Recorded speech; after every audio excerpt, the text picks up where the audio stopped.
चलो भाई। नमस्कार, आप देख रहे हैं पब्लिक डिमांड। मैं पिंटू बाबू। जैसे जैसे विधानसभा चुनाव की तिथियां नज़दीक आती जा रही है, विधानसभा के सभी उम्मीदवार पूरी ताकत क्षेत्र में झोंक दे रहे हैं जनता को मनाने में। जी, हम आज बात करेंगे गांडे विधानसभा का। हमारे साथ निर्दलीय प्रत्याशी प्रीति कुमारी जी हैं। बात करने का प्रयास करेंगे और ये जानने का प्रयास करेंगे कि क्या कुछ जीत की रणनीति बनाई हुई है। आपका हमारे चैनल पर स्वागत है मैम। नमस्कार। सबसे पहले मैं आपके चैनल को बहुत बहुत धन्यवाद देना चाहती हूँ। गांडे की जनता को जोहार। मेरा नाम प्रीति कुमारी है और मैं चित्रा की निवासी हूँ और मैं एक पीजीटी अभ्यर्थी हूँ और मैंने फ़िलहाल में सहायक आचार्य का एग्ज़ाम दिया हुआ है और उसके रिज़ल्ट के इंतज़ार में हूँ और जेट और नेट की तैयारी कर रही हूँ। किन मैनिफेस्टो के साथ मैडम आप यहाँ पे चुनाव लड़ रहे हैं? सर, चुनाव यहाँ लड़ने के बहुत सारे रीज़न हैं, जिसमें से एक है बेरोज़गारी की समस्या। आज झारखंड जो बेरोज़गारी की स्थिति से जूझ रहा है, कहीं ना कहीं इसके लिए जिम्मेदार सरकार है। यहाँ की माताएं, बहनें, युवा जो सरकार के चयन करने में बहुत सारा गलतियां कर देती हैं। मैंने भी इस बार पीजीटी का एग्ज़ाम दिया था, जिसमें से मेरा सिलेक्शन होते होते रह गया। पिछले बार जब पीजीटी का एग्ज़ाम हुआ था उसमें कट ऑफ 93 गया था, लेकिन मैंने इस बार 116 क्वेश्चन सही करने के बावजूद भी मेरा सिलेक्शन नहीं हो पाया। मतलब कहीं ना कहीं सरकार जो नौकरियों को बेच रही है, बाहरियों को 80,000 रुपये का वेतन देकर, यहाँ की माताओं बहनों को 1,000 रुपये देकर चुनाव को, वोट को ख़रीदना चाह रही है और युवाओं के साथ जो धोखाधड़ी कर रही है, मतलब दोषपूर्ण शिक्षा प्रणाली यहाँ के प्रति मेरा विरोध है कि ये सरासर गलत है। सरकार को निष्पक्ष होकर अधिक से अधिक झारखंड के लोगों के विषय में सोचना चाहिए। बताएं कि मैम आप पीजीटी की अभ्यर्थी हैं। यहाँ की आप देखेंगे व्यवस्था है तो बहुत रोज़गार को लेकर बहुत दिक्कत है। तो क्या आपके पास कोई बैकअप प्लान है जिससे आप यहाँ की रोज़गार व्यवस्था को बेहतर कर पाएँ, अगर जनता आपको मौका दे तो?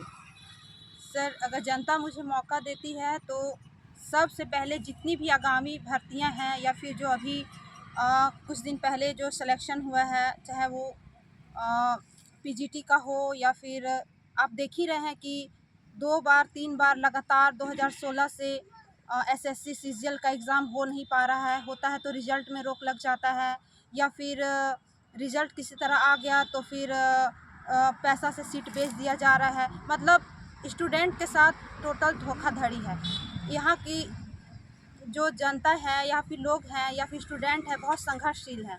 सब मिडिल क्लास से बिलोंग करते हैं, सोचते हैं कि किसी न किसी तरह से एक गवर्नमेंट जॉब हो जाए जिससे उनके घर की स्थिति सुधर जाए और आराम का जीवन व्यतीत कर सकें। लेकिन सरकार एक जॉब भी उन्हें नहीं दे पा रही है। सरकार वादा तो करती है कि हाँ, 5 वर्षों में हम 5 लाख नौकरियां देंगे या फिर संन्यास ले लेंगे, लेकिन जैसे जैसे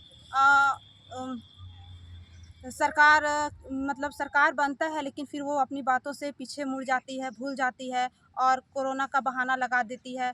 देखा जाए तो कोरोना सिर्फ झारखंड के लिए नहीं था, और भी स्टेट में थे, लेकिन और भी स्टेट में कुछ बहालियां हुई हैं।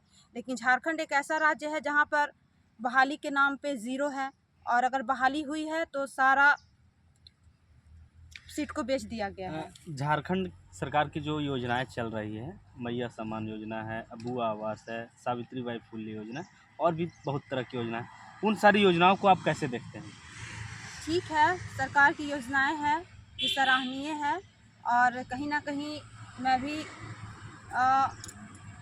इससे खुश हूँ। लेकिन युवाओं के लिए क्या योजना है, एक ये भी क्वेश्चन बनता है कि युवाओं के लिए सरकार क्या कर रही है। युवाओं के लिए कुछ तो नज़र नहीं आ रहे हैं।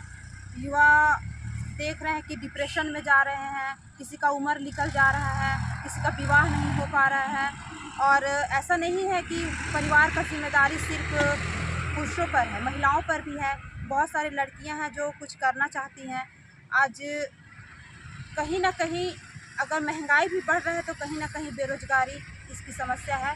और अगर गांडे की जनता मुझे मौका देती है, क्योंकि मैं एक निर्दलीय प्रत्याशी हूँ और मैं एक खुद अभ्यर्थी हूँ, इसीलिए अभ्यर्थी का दर्द अच्छे से समझती हूँ।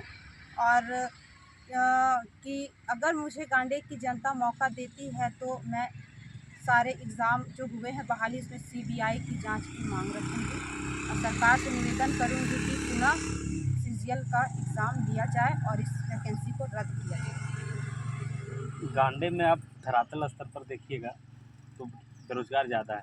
क्या कुछ करिएगा कि गांडे में महिलाओं को रोज़गार मिले, जो शिक्षित कम हैं युवाओं को रोज़गार मिले, गांडे में ही गांडी लोगों को रोज़गार मिले। बहुत बड़ी समस्या है यहाँ पर प्रवासी मजदूर पर। क्या कुछ आप सुधार कर पाइएगा?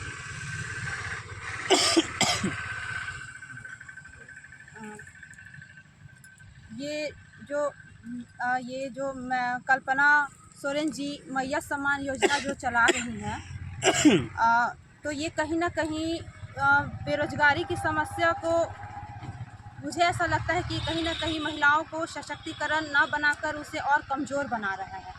अब मान लीजिए कि 1000 रुपये ठीक है, जो जैसे कि जो बुज़ुर्ग महिला हो या फिर जिसके बेटे नहीं हो या जिसके पति नहीं हो, विधवा हो, उसे अगर कुछ सहानुभूति राशि अगर दी जाती है तो योग्य है। लेकिन 21 वर्षों की जो बच्चियां हैं उन्हें इस तरह का 1000 रुपये में उसे देखकर एक कोढ़ की तरह बना देना एक कहीं न कहीं गलत है। देखिए, महिला सशक्तिकरण क्या होता है? क्वेश्चन सबसे पहला है कि महिला सशक्तिकरण क्या है? महिलाओं के अंदर हुनर होता है, किसी में सिलाई का हुनर है, किसी में कढ़ाई का हुनर है, या फिर कुछ झारखंड एक पेड़ पौधा वाला राज्य है जहाँ पर कोई टोकरी का बुनाई करता है, कोई चटाई बनाता है, कोई झाड़ू बना लेता है। यहाँ की महिलाओं में अनेक हुनर हैं जो अन्य राज्य की तुलना में बहुत अधिक है।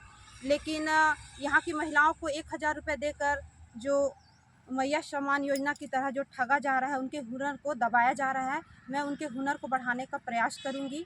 जैसे कि एक बात आप बताइए, निर्दलीय प्रत्याशी हैं आप, यहाँ की जनता अगर आपको अवसर देती है तो आप किस पार्टी के साथ सरकार बनाने में मदद करिएगा, बीजेपी जेएमएम? फ़िलहाल तो मैं किसी एक पार्टी पर नहीं बोल सकती हूँ, क्योंकि दोनों सभी पार्टियाँ अपनी अपनी जगह में अपने अपने कार्य को करती हैं।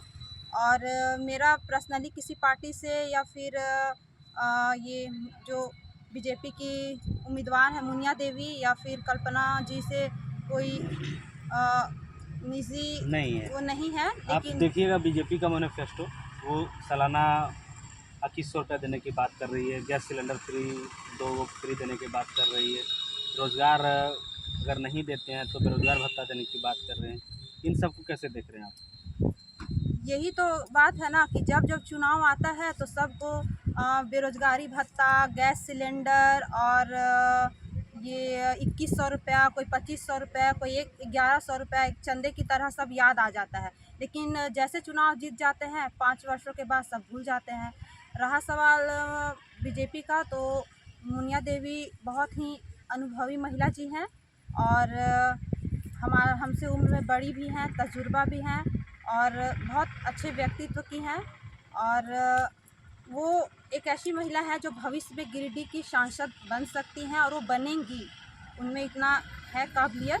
और मैं तो चाहूँगी कि मुनिया देवी की हम जैसे लोगों की मदद करें और हमारा सपोर्ट कीजिए कि हाँ, कि इस बार कोई बेरोज़गार युवा या युवती भी जो इस सरकार से जो परेशान है, यहाँ की शिक्षा व्यवस्था, यहाँ की रोज़गार, यहाँ की स्वास्थ्य, यहाँ की सड़क, नाली, बिजली व्यवस्था, जो भी निजी या सार्वजनिक समस्याएं हैं, वो हमें इस बार सपोर्ट करें और हम जैसों को जनता मौका से क्या दें। कहेंगे आप?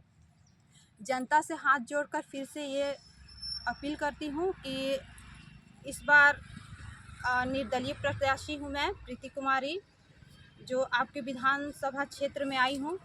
कृपया इस बार मुझे मौका दें और अलमारी छाप ईवीएम क्रमांक 11 में वोट देकर भारी मतों से विजय बनावें। धन्यवाद। धन्यवाद। आप सुन रहे थे निर्दलीय प्रत्याशी प्रीति जी को। क्या कुछ कहेंगे इनके विचारों को लेकर, हमें कमेंट सेक्शन में बताइए। मिलते हैं नए वीडियो में। जनता जनार्दन की।